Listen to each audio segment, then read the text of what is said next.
All right, people, these customer lists are not trade secrets. I'm just going to jump right in.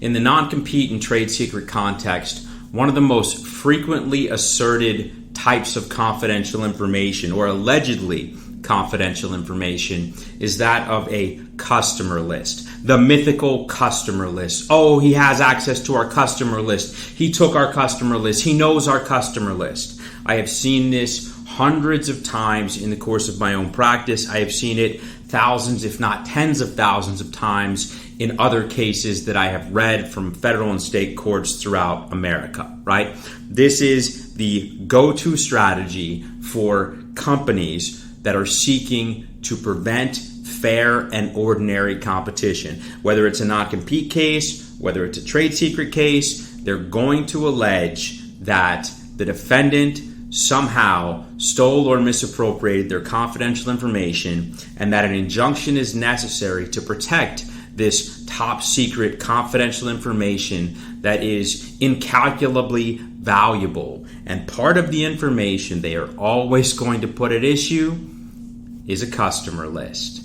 These customer lists are not trade secrets. The problem is that courts and case law have simply failed to keep pace with the reality, right? With the market reality, with the business reality, and with the reality of life in 2020.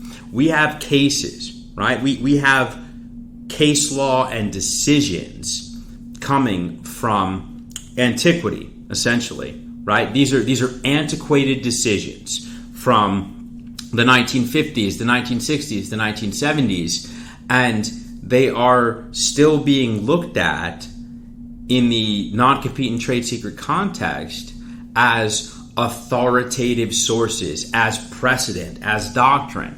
And so I'll give you a good example, right? There's a case from 1970 about a tool salesman. And it says, look, the defendant who was selling tools to various auto shops, mechanics, businesses that did industrial work, etc. Anybody out there that was a business that needed tools, right? The defendant had access to our customer list, and that customer list is a trade secret, and therefore, we need an injunction.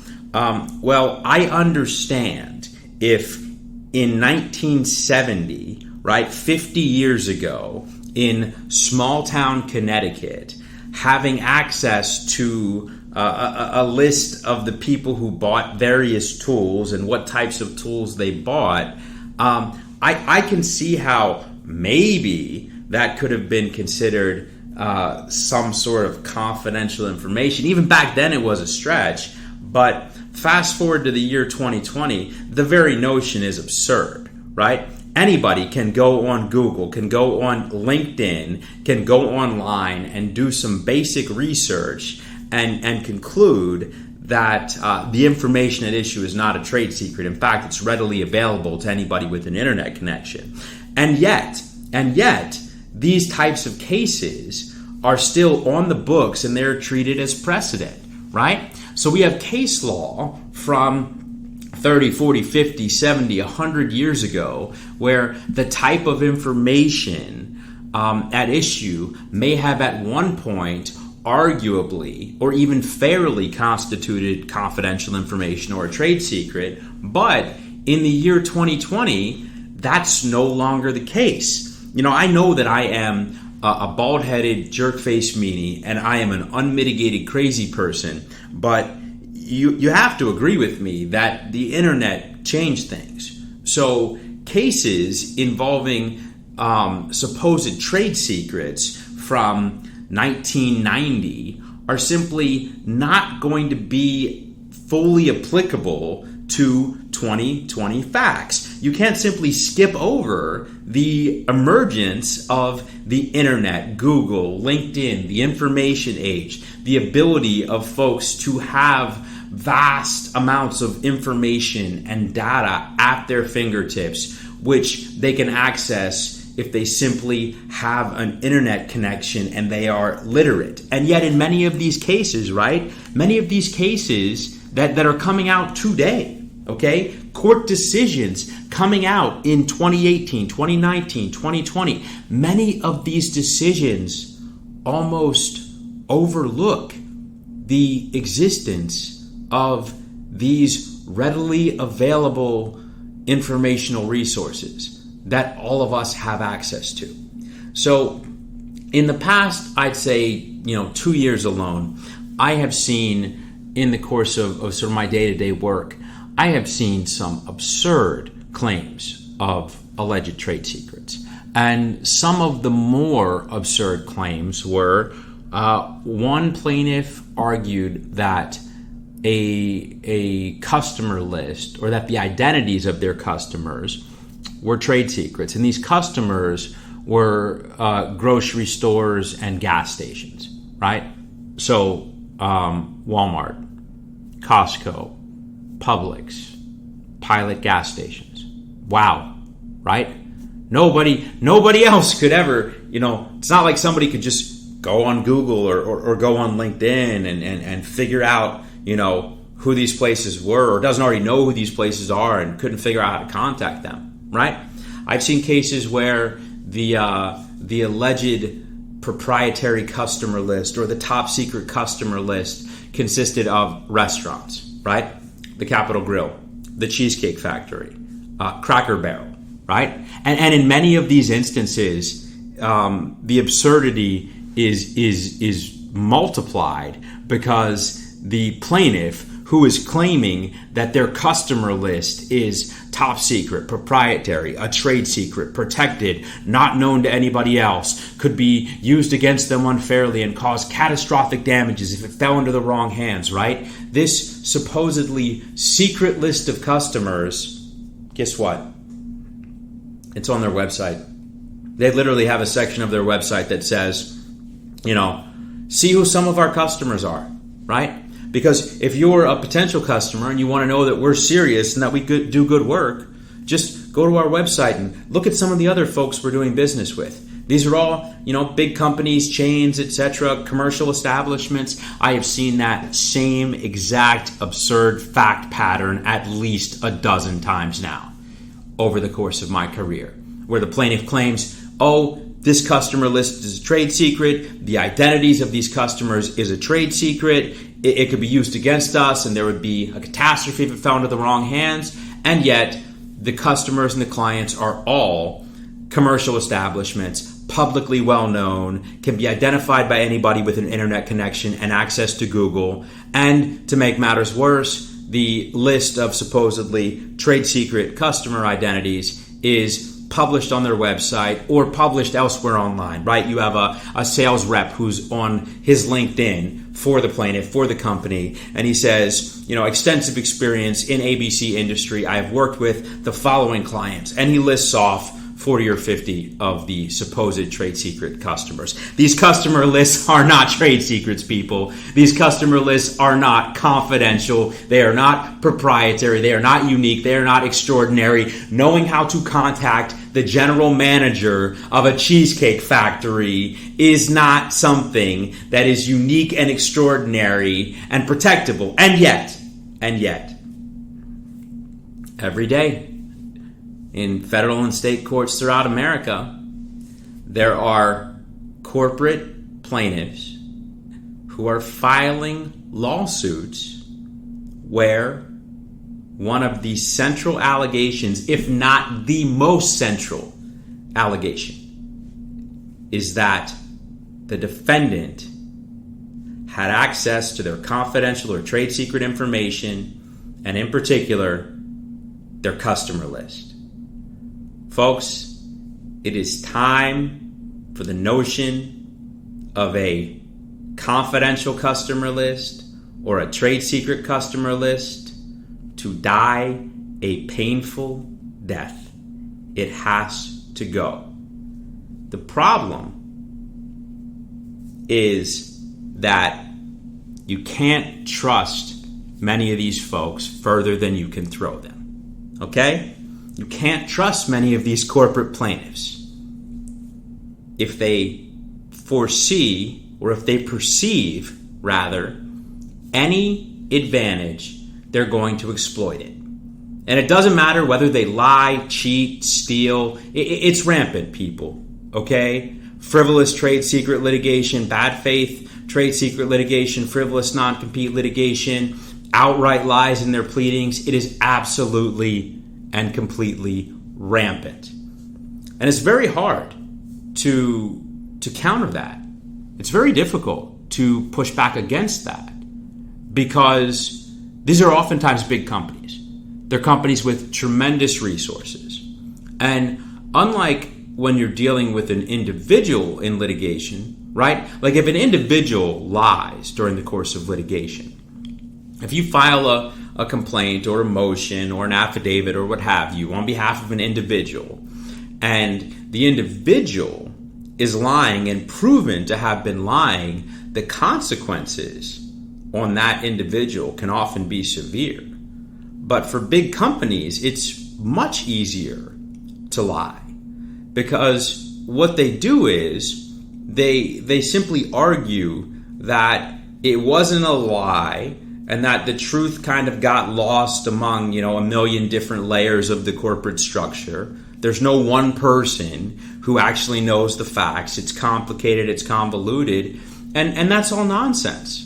Because many of these companies are just engaging in naked and outright misrepresentations in this type of litigation. For a company to go into court and to claim that their list of restaurants or their list of grocery stores or gas stations or health plans or pharmaceutical drug companies, right? To claim that a list of these companies and a contact person is confidential or a trade secret and justifies either enforcement of a non-compete agreement, an injunction, what have you, for them to make these types of claims and contentions it's fraud.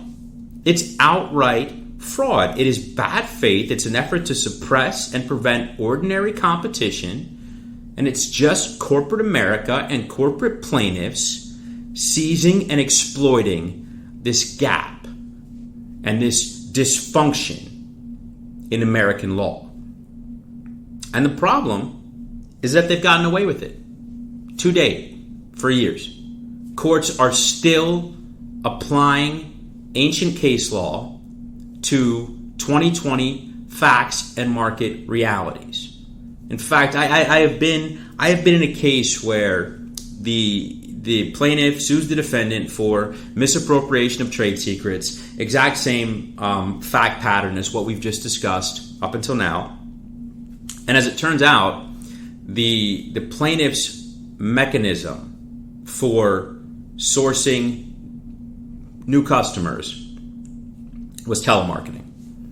That's right, people. The plaintiff hired telemarketers, and these telemarketers were instructed to go on Google, go on LinkedIn, go on Yelp, find these potential commercial establishment clients, call them on the phone, try to get an appointment for a salesperson to come in and make a proposal, knowing that there were dozens of other companies doing the same thing and using the same methods. And in spite of all this, the plaintiff still filed a lawsuit. So how do we get from the current situation, which is a crisis, right? Let's not mince words. Let's not sugarcoat it, okay? America is in the midst of a crisis of abusive and frivolous non-compete and trade secret litigation. And companies are doing this solely to prevent fair and ordinary competition. And what happens is courts are almost disregarding the facts. And so are the plaintiffs. It's as if there's a non-compete agreement or there's a claim about trade secrets and facts go out the window, right? But this is not a situation. These cases are not situations where it's a challenge to a statute, right? A challenge where you say the statute is facially unconstitutional. And you can simply look at the statute, look at the Constitution, and render a decision that it's constitutional or otherwise. But in these non-compete and trade secret cases, so many folks especially the plaintiffs and their lawyers and even some courts, almost approach these matters from a standpoint of self-authentication, right? Self-proving. If something says it's a trade secret, it's a trade secret. If someone says it's confidential, it's confidential. If there's a non-compete agreement, it's basically self-enforcing. And that is analytically, logically, doctrinally, philosophically completely wrong. And it's reached a level of crisis in America. Because time and time again, if a person leaves a company, and we're talking about something where it's a service business, and the way to get business is to show up on time, to do a good job, to give fair pricing, to be transparent, right? We're not dealing with rocket science. We're not dealing with something that is super technical and complex and that may really implicate proprietary information or trade secrets. We're talking about just a regular service business, right? We're talking about, in this context, let's talk about a company that does commercial cleaning, right? Janitorial services, okay? These places have non-compete agreements. It's absurd. It's absurd. We're not talking about trade secrets. We're talking about cleaning a restaurant. We're talking about, cleaning a conference center. Same thing in many other industries where it's something basic that implicates nothing proprietary or protectable. If somebody leaves one of these companies, the go-to corporate strategy, step one in the 2020 modern American marketplace playbook, is to sue for breach of a non-compete and or theft of trade secrets, bury the other side in documents, discovery, litigation, paperwork, bankrupt them with attorney's fees, force them into an unfavorable settlement, or convince a court to give you an injunction because you rubber stamp something confidential. You literally put a confidential logo on something and you're going to claim you have proprietary trade secrets, customer lists. And that's what's been acceptable in the past. And because some company 50 years ago argued about its customer lists and got an injunction, the same must be true today. It has to stop, people. And so I've talked about this before, and I will say it again until I'm red in the face and until it starts happening. We need courts to start applying the law based on the facts. We need courts to start applying the law in non-compete and trade secret cases based on the realities of the year 2020. We cannot continue to have courts treat case law from 40, 50, 60, 70, 80, 100 years ago in this context as if it is generally or absolutely applicable to the modern world, because it's not. So we need courts to start applying the law based on the facts of the present day. And this means that not only is that case law from 50, 60, 70 years ago likely inapplicable in the non-compete and trade secret context, that also means that case law from 2000 or 2005 in this context is likely inapplicable.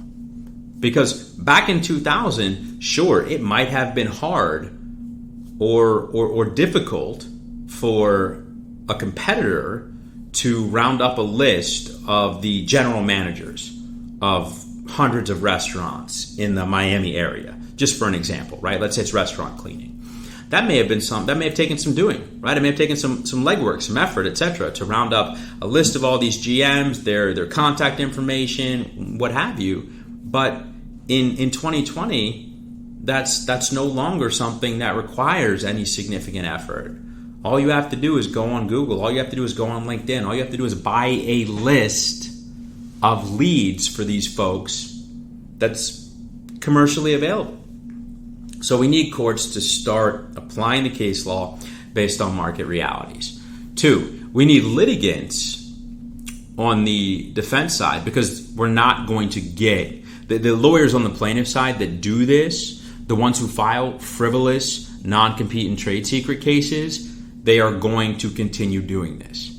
For you to expect, or for me to expect, that they are suddenly going to say, you know what, Pollard is right, okay?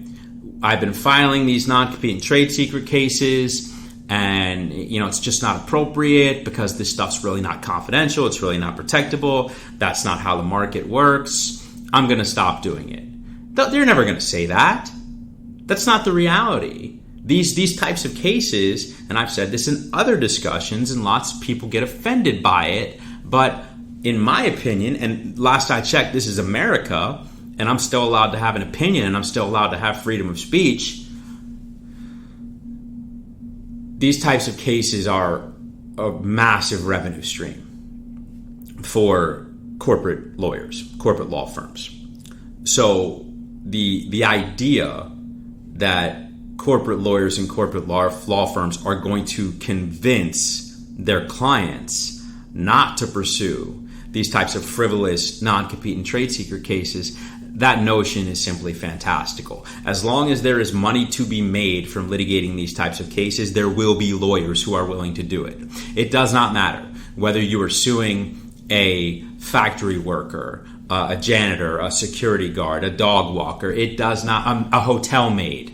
It does not matter how absurd, how egregious, how wrong, how immoral, how legally unprincipled. It does not matter. As long as there is money to be made from it, and there's time to be billed, and there's fees to be earned, there will be a lawyer that is willing to take every single one of these cases, no matter how egregious and abusive. All you have to do to confirm that is go on Google Scholar and do some digging, and you'll find the answer. And that's why, one of the reasons why, for instance, the United States Senate, the FTC, these folks up on Capitol Hill, they have been looking into reforming non-compete law at the national level. Why? Well, because they have seen this crisis of non-compete abuse, particularly against poor and working people in these service level jobs, where there is no possible way that there's any legitimate basis for enforceability. And these folks on the Hill, these folks in the Senate, they know that as long as there's money to be made from filing suit in these types of cases, there will be some corporate lawyer that is willing to do it. So we can't expect the lawyers on the plaintiff side to quit what they've been doing for decades and decades now. The economic incentives are too powerful there, and there's too much greed and too much of a lack of ethical behavior, et cetera, et cetera. So it's going to keep happening, right? But the lawyers on the defense side of these cases, you have to do a couple things, okay? One, you have to, if you're defending these types of cases, right? If you're representing clients who are being sued in non-compete and trade secret cases, I don't care where you are in America, outside of obviously places like California where employee non-compete agreements are illegal, they're outright unlawful. But if you're in a jurisdiction where these types of cases are rampant, and I could name a few off the top of my head, like Florida. If you're in a jurisdiction where these types of cases are rampant, and it's big business for corporate side law firms, you need to adopt the following strategies in terms of how you combat this, okay? So one, you have to aggressively lay out the right legal framework for opposing counsel and for the court, okay? A lot of times there is this desire to be very, you want to be collegial, but even beyond that, you want to be almost subservient. No, you can't do that. You have to really take a firm stand, Okay, you cannot be too soft shoe on this. You have to take a firm stand. And I know that a lot of courts they don't like that, right? A lot of courts kind of like a sort of milquetoast, very bland, and you can't do that in these cases, right? You can't take the approach of, well, the plaintiff might be right and we might be right, and we're all going to meet in the middle here. Like, no, you really have to be an aggressive and zealous advocate in these cases, because the law has gone so far in the wrong direction and is being interpreted in such an absurd way and yielding such absurd and inequitable results, right? That you need to, vigorously advocate for your client, and you need to aggressively lay out the framework in whatever opportunity you get, whether it's a motion to dismiss or whether it's a set of counterclaims or any briefing on these issues. You need to really lay it out for the court and for opposing counsel that, hey, this case law from the 1970s, 80s, 90s, 2000, this case law is no longer applicable to these market realities. So you have to lay out the correct 2020 market realities. You have to say the term market realities over and over again. Facts on the ground, real world, market realities, 2020 market conditions. You have to hit that drum and beat that drum and keep going and don't stop. Number two, you have to start countersuing people, okay? Because anytime you're in litigation like this, where the corporate plaintiff is pursuing non-compete, theft of trade secret claims, etc., if you don't address that, if you don't try to balance that by leveraging up your side with counterclaims, then you're going to be in a position where the other side feels they have minimal exposure, they have nothing to lose, they're just going to be able to railroad you and steamroll you, and there's really no risk on their side of the ledger. You have to leverage up your position, and you have to do a thorough analysis of whatever possible counterclaims are available to you. And I think it's absurd that some people have sort of pushed back on this and said, oh, Pollard, he's crazy, and he advocates filing any lawsuit or counter lawsuit in this context that's not subject to Rule 11 sanctions. No, that's not the case. There are plenty of ideas on counterclaims or third-party claims or what have you. There's plenty of ideas on a counter lawsuit or counterclaims that I nix because I'm like, I just don't like it. I don't think the facts are strong enough. I don't think the law supports it. But it is absurd to critique the guidance or the strategic recommendation of employing or deploying counterclaims in the context of a frivolous non-compete and or trade secret lawsuit. It's pot, meat, kettle, right? Okay, the plaintiff is the one coming out of the gate suing somebody for a non-compete agreement or for trade secrets and making absurd claims about confidential information, and particularly about customers, customer information, customer lists, and for advocating the defensive strategy of becoming an aggressor and countersuing for whatever is viable. I'm attacked as sort of being, a crazy person and taking things too far. Well, no, don't step into the arena, right? Don't go around suing people for, non-compete violations or trade secrets if it's an absurd case and the facts really don't bear out any legitimate business interests, any trade secrets, any truly confidential, valuable, proprietary information that is unique to the company. So you have to get aggressive, you have to counterattack, you have to countersue.